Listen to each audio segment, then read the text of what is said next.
Olá pessoal, eu estou aqui com mais um vídeo falando de alguns editais de concursos abertos.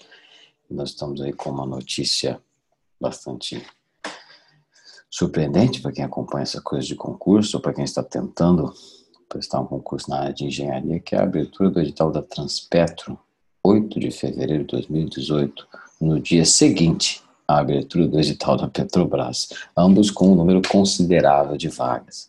Esse da Transpetro ainda maior em número de vagas. Então é uma situação que não acontecia há muito tempo e junto assim eu não sei se há algum precedente assim tão próximo.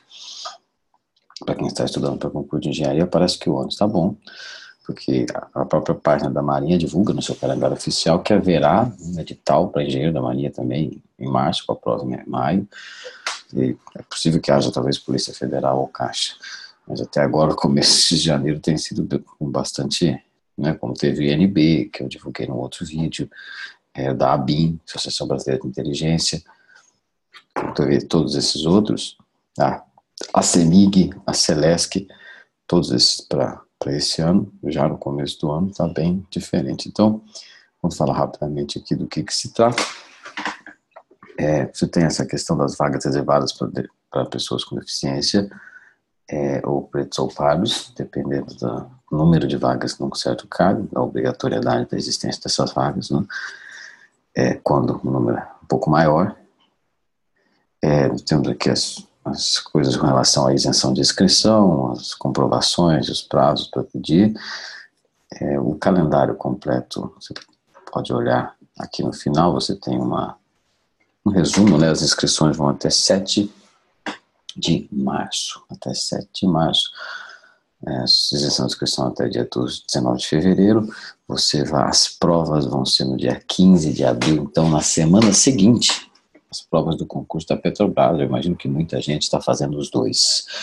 E você vai ver aqui rapidamente no edital, fato também que os conteúdos dos cargos de mesmo nome são muito semelhantes ou quase iguais. Na prática, assim, em filme de concurso, eles são iguais, até porque é a mesma SES Gran Rio que faz as duas provas, né, que organiza as duas provas e que aplicará as duas provas. Então, os resultados saem no dia seguinte, os gabaritos, né? Então, você tem aí uma semana, dia 8 do 4, e logo depois, dia 15 do 4, a Petrobras da Transpetro. Se você está com algum cargo de engenharia que está comum aos dois, você pode prestar até os dois. A Transpetro está com, inclusive, mais vagas, como nós vamos ver aqui.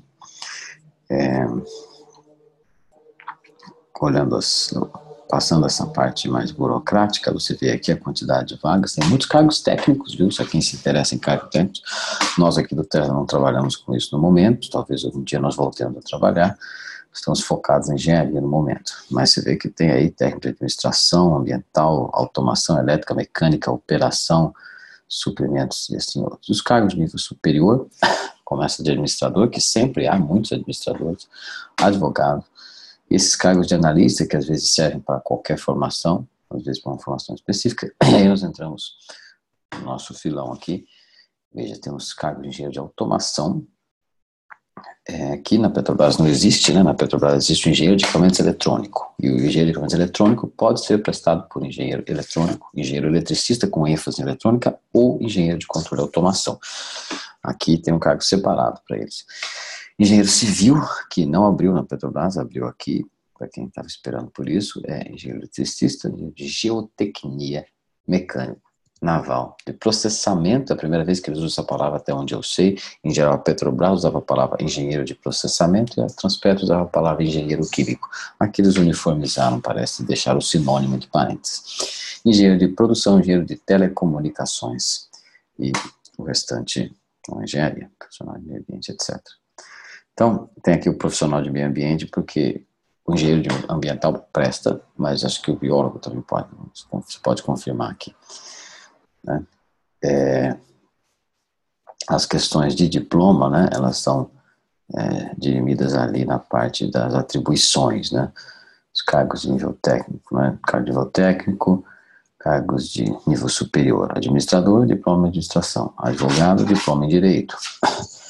Então, para os cargos de engenharia, só para nós verificarmos aqui, você tem engenheiro de automação, você tem que ser formado em mecatrônica, eletrônica, elétrica, automação e controle. Engenheiro civil, é mais claro, engenharia elétrica, somente engenharia elétrica. Engenheiro de geotecnia, né, engenharia de geotécnica, pode ser formado em engenharia civil com ênfase em geotécnica. Engenheiro mecânico, são os cargos de engenheiro mecânico. Outras formações de engenharia serão aceitas desde que acompanhadas com certidão emitida após as atribuições de engenheiro mecânico, né? Então, na prática, engenheiro mecânico, engenheiro naval, ou uma outra engenharia que tenha ênfase em naval e o diploma acaba ficando equivalente com um certificado para isso. Engenharia de processamento é engenharia química. Aqui foi colocado só engenharia química, mas muitas vezes isso vem junto com química industrial, que é um modelo de diploma também. Aqui ficou só engenharia química. Engenheiro de produção, engenheiro de telecomunicações. Veja aqui, ó, o profissional de meio ambiente, ele pode ser um engenheiro ambiental, ou profissional de gestão ambiental, ou um arquiteto, ou um biólogo, ou um oceanógrafo, né, geologia, meteorologia, oceanografia, que tem essas atribuições, tem qualquer um desses diplomas. Esses são os cargos que nós trabalhamos no Tesla, e você vê aqui as remunerações, veja os números de vagas, olha, generoso, você tem aqui o número de vagas. Para automação, por exemplo, 9 vagas e umas 110 aqui no cadastro de reserva. Em geral, eles têm chamado o cadastro de reserva também, então é um número de vagas grande. Civil, 30, engenharia elétrica, você tem aqui, ó, 10, 10, 10, 30, 70, 80. Mecânica, que é sempre uma que tem muitas vagas, ó, 130 só no Rio de Janeiro. Processamento, 20. Produção, 60. Lembrando que a Petrobras teve antes desse concurso, que está agora aberto, um outro que ainda não aconteceu, que é o concurso só dos engenheiros, só aparecia produção, que ele ainda está, a inscrição já foi, mas o concurso ainda não aconteceu. Então nós estamos com 3 concursos do Grupo Petrobras acontecendo ao mesmo tempo. Eu divulguei um vídeo também, nós divulgamos um vídeo também sobre isso. Então, se a gente olhar aqui os conteúdos, né, você tem aqui a parte português e inglês. Lembra que essa prova, que é considerada básica, você tem de dissertar pelo menos 50%. Então, não jogue fora português e inglês do seu estudo. E, às vezes, é uma diferença de pontos importante. Então, aqui nós temos os cargos técnicos, né, que são... tem uma ementa mais curta, em geral. E aqui os cargos de nível superior, você vê aqui, passando o advogado, que tem uma ementa sempre imensa, parece que eles acham que eu preciso especificar mais. Os analistas de processo de negócio, analista financeiro, contador, economista, e você tem aqui enfermeiro, e logo nós entramos no engenheiro de automação. Veja o seguinte, veja que o engenheiro de automação aqui inclui todo o conteúdo de eletrônica básica, depois envolve as questões de eletrônica de potência também, é citado aqui, que em geral vem para o engenheiro eletricista, a teoria de circuitos e medidas, depois tem a parte de automação, certo? Uma parte de computação com linguagens, comunicação de dados, ferramentas matemáticas, eu não entendo, nunca vi essa expressão, mas eu entendo que talvez seja alguma coisa ligada a esses programas de computação científica, teoria de controle e sistemas de chão de fábrica, redes industriais. Por último, sistemas embarcados e sistemas de tempo real, falados aqui com outros nomes, mas é isso. Engenharia civil, uma ementa mais resumida, você veja mais a básico da engenharia civil. Você tem mecânica dos solos, obras, planejamento de construções, resistência de materiais, estruturas, legislação associada à engenharia civil, entre outras. Na engenharia elétrica, você tem aí o eletromagnetismo, sempre começando, circuitos CA/CC, transformadores e máquinas elétricas, análise de sistemas elétricos, que você tem o famoso sistema PU, que muita gente esquece como funciona, algumas pessoas são engenheiros da área e não lembram como ele funciona. Acionamento, motores elétricos, veja que tem uma parte aqui de matemática, cálculo diferencial integral e matriz determinantes, que muitas vezes as pessoas deixam de lado isso. Tem um pouco de controle e está aqui especificado com mais detalhes do que engenheiro de automação. Até, não sei porquê, embora em geral eles sejam paralelas, essas coisas. Geotecnia, aí você tem tudo em cima das questões de solos, da mecânica dos solos, vista com profundidade, cisalhamento de solos, movimentação de solos e tecnologias associadas à prospecção de solos, assim por diante, né? E aí que a ementa está bem detalhada. Isso já é para uma pessoa muito mais especialista do que as outras, né? É alguém que já está provavelmente com pós-graduação na área, ao contrário dos outros cargos ali que nós vimos que tem muito mais um conteúdo de graduação.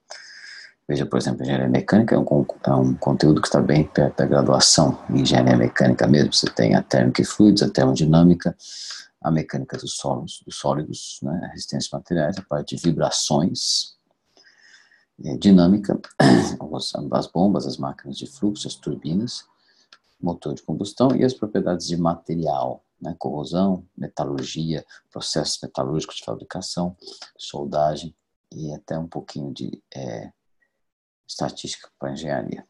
Uma coisa de eletrotécnica é princípio de funcionamento de geradores de motores elétricos, uma profundidade muito menor que engenheiro eletricista. O engenheiro naval também já é uma coisa bem mais específica, a menos que você tenha graduação em engenharia naval, que é rara, para quem também está bem especializado. Veja só, ele fala aqui de equilíbrio de corpos flutuantes, a estática e hidrodinâmica de corpos flutuantes, fazer modelos de embarcações em escala reduzida, movimentos marítimos, comportamento de ondas. Tem um pouquinho de conteúdo básico, que seria tensor das tensões, cisalhamento, deformação e aumento de inércia. Mas aí os cálculos de carga você vê em estruturas flutuantes. Critério de resistência é comum à engenharia mecânica, mas ela está dentro aqui do contexto de engenharia naval, e tem obra de construção de navios, requisitos de construção de navios, etc. Engenharia de processamento, eles até puseram itens para facilitar o desenvolvimento aqui do edital. Você tem, primeiro, o principal de engenharia química, que é aquela coisa de saber fazer balanço de massa, calcular misturas, esse tipo de coisa. E na presença de reações químicas, você tem rendimento e seletividade. Depois, a termodinâmica, e é aqui vista com uma profundidade muito maior que nos outros cargos, por exemplo, engenheiro mecânico. Operações unitárias, que é o grande vilão do conteúdo da prova de engenheiro químico, engenheiro de processamento, né, todas as técnicas de separação. Depois, as coisas básicas de mecânica dos fluidos e transferência de calor. Você tem até cavitação, carga positiva de sucção e sensores de mecânica dos fluidos, né, tubo de Pitot, placa de orifício. Há um pouco de controle de processo, que é o segundo ponto que eu já sempre cito, que é cobrar com certo detalhe, com bastante detalhe, há várias questões de controle na prova de engenheiro de processo, ainda que o engenheiro químico na faculdade veja isso numa única disciplina, em geral curta. Depois tem cinética e cálculo de reatores, que também é importante para essa área. O engenheiro de produção está com o edital mais curto aqui, ó, gestão da produção, sistemas logísticos, logística, transporte, distribuição física. Aqui você vê, tem um pouco de programação matemática, embora na prova da Petrobras ele tenha dado mais ênfase à parte de pesquisa operacional, que é o que ele quer dizer aqui, com programação matemática, que é um pouco menos de ênfase. E também a questão de ética e alguma legislação associada à contratação, porque o engenheiro de produção está muito ligado à gestão de outras engenharias. O engenheiro de telecom, você tem uma prova tecnológica, as tecnologias modernas, videoconferência, telefonia, qualidade de serviços em redes com IP, uma série de tecnologias e padrões da I3E para os protocolos de comunicação, Wi-Fi, WiMAX, DWDM, assim por diante.